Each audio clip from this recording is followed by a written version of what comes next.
Hello again, YouTube. This is Peter with you once again, here with my review of Wonder Woman, which feels strangely obligatory. Do you like my new background? I am rocking my geek cred, as the kids like to say nowadays, and as is the custom for a video of this sort on the YouTubes. Oh, what, that poster? No, that poster is always precariously taped to my window. And yes, it is supposed to be sideways. I didn't just put it that way to force Wonder Woman in the frame for the sake of this video. You're all getting too distracted by the background already. This was a mistake.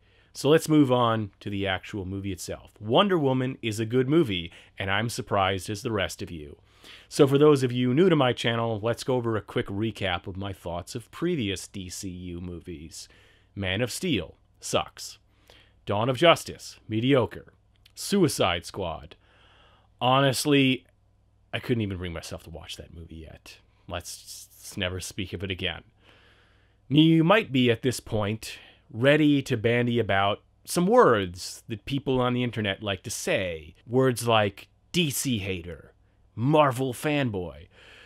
So I suppose it behooves me at this point to show off a bit of my comic collection to dispel that rumor. So as you can see here, most of the comic books I own are from DC and Vertigo, which is an imprint of DC. And to be further honest, most of them are Batman and Batman-affiliated characters like Batgirl, Catwoman, Nightwing, Batwoman, and so on. And Grant Morrison and Neil Gaiman and a few other Vertigo series. I do have some other non-DC stuff. I have some Marvel stuff, including some Marvel stuff that wasn't written by Grant Morrison.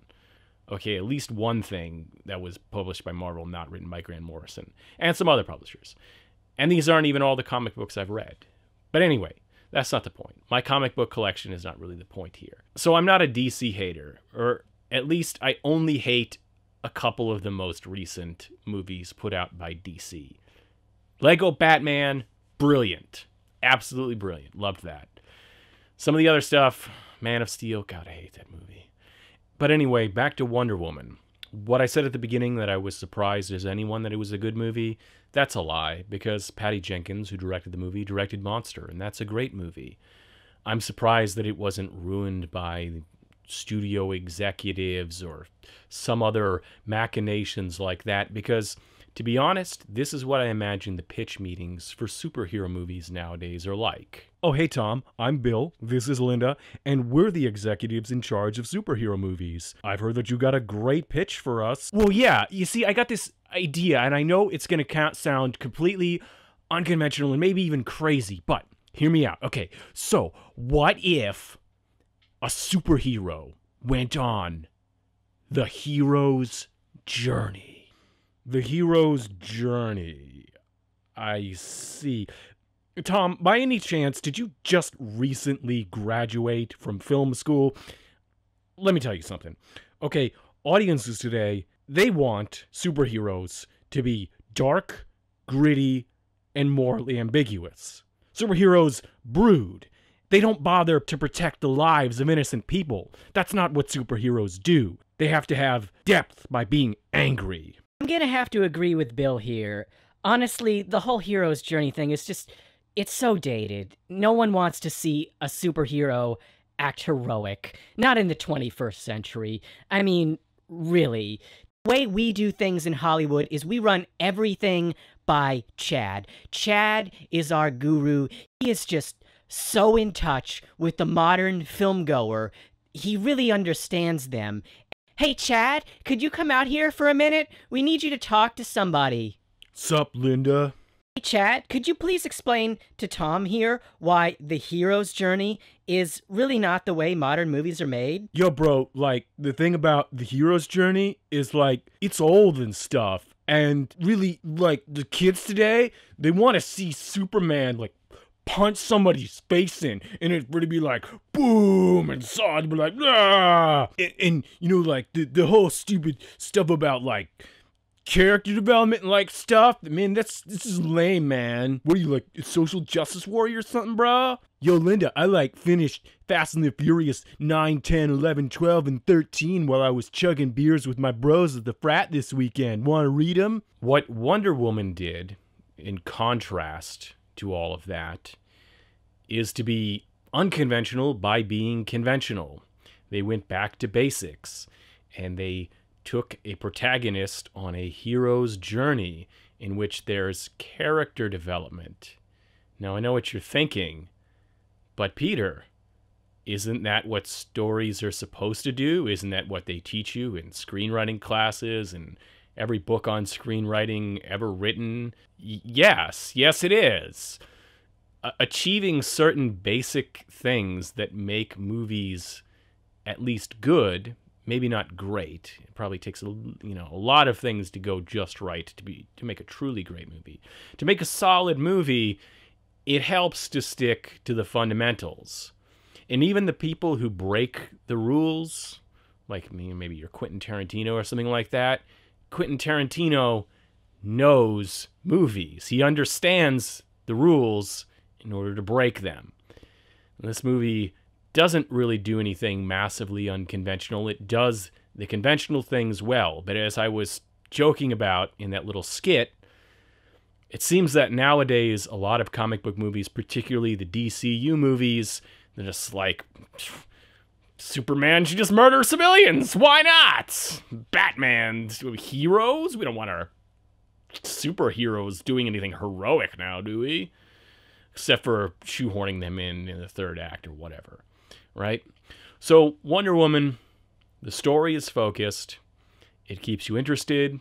It has funny banter. It has drama. You become invested in the characters, and there's actually character development. What surprised me somewhat with this movie is that it actually had some depth to it. I'm not saying this is the deepest movie ever that's really going to make you think.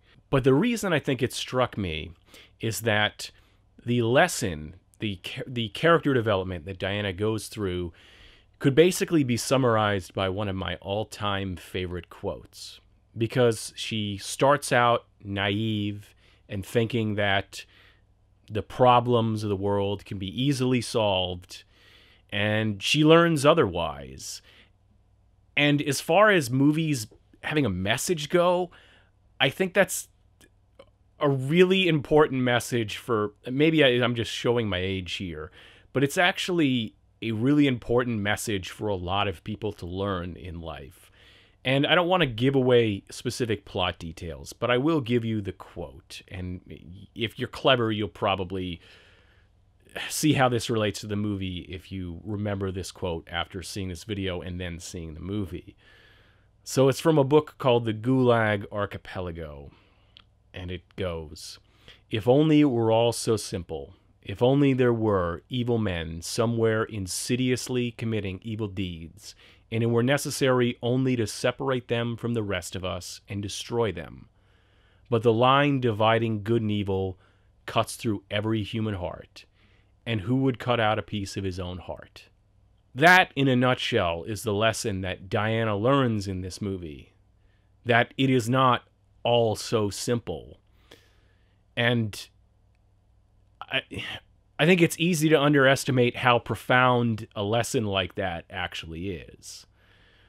So, to recap, it was a good movie because it employed fundamentals of storytelling with good acting, good directing, some humor and some cleverness, good cinematography, special effects, that sort of stuff, and it had some depth.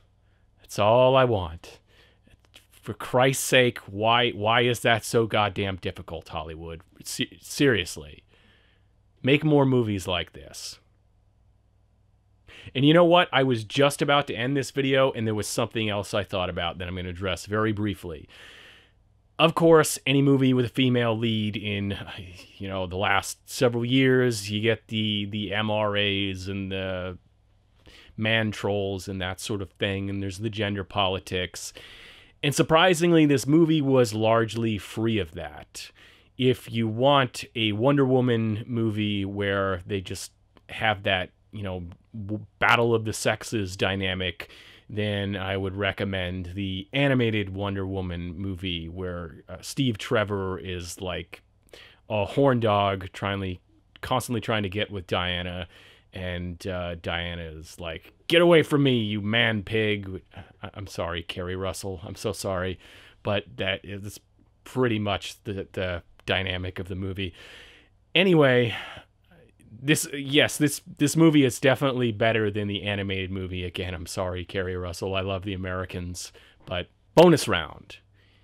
If you're out there with a Wonder Woman-shaped void in your heart that can only be filled by stories of warrior women, I actually have a book recommendation for you because I just finished this book a couple of days ago. It's called Red Sister. Now, the first line of this book is, "It is important, when killing a nun, to bring an army of sufficient size." Now, if that line alone doesn't hook you, I don't even know what to tell you. It's a fantasy story.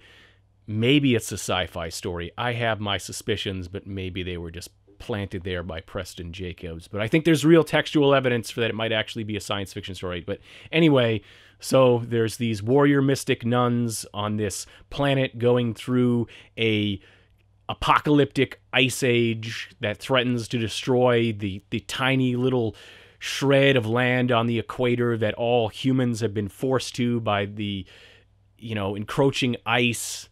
And there's, prophecy, but maybe the prophecy is BS, and there's political intrigue, and there's all this stuff, and yeah. So I'll put a link to it. Check it out if it's your thing.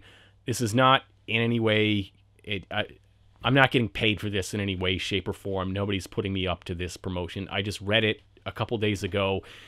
There's some similarities to Wonder Woman, and yeah. I liked it. You might like it. Anyway, have a good whatever time it is.